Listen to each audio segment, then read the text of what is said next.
So the first verse in here, I want to kind of emphasize a word here. After the uproar had ceased, Paul called the disciples to himself and embraced them. Okay, so if you're reading from like NLT or NIV or ESV, you might see greeted them. Greeted them. The word is much stronger than a typical greeting. Now, the word in the Greek here is espasomai. It means to draw close to oneself, to salute, to greet, to bid, to welcome, wish well, to receive joyfully, to welcome. Those are the different definitions. And every time we see this word in biblical history through the New Testament, as well as its Hebrew counterpart in the Old Testament, as a deep bond, a brotherhood, a greeting that surpasses just, hey man, how are you? And you see in here that Paul loved the church.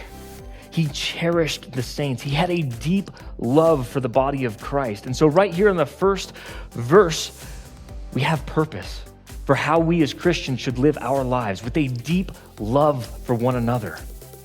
This is where many scholars are saying that it may have been a full year that Paul spent in Macedonia as he's getting ready to go to Jerusalem.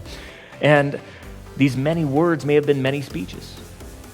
So time after time after time, Paul is investing in his people. Now, it also stands to reason that at this point at Paul's missionary journey, he knows he's wrapping it up. He believes that this is going to be probably the last time that he sees these people, and so he wants to give them as much doctrine as he possibly can. And so he's arming them to arm the next generation. He's building them up to build the next generation of the church. And as we kind of see as we're standing here today, it worked.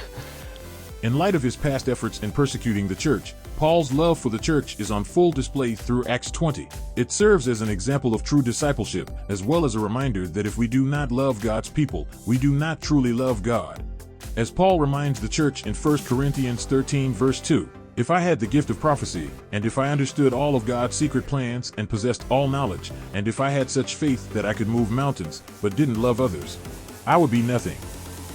Why is Paul's love so important for us to see?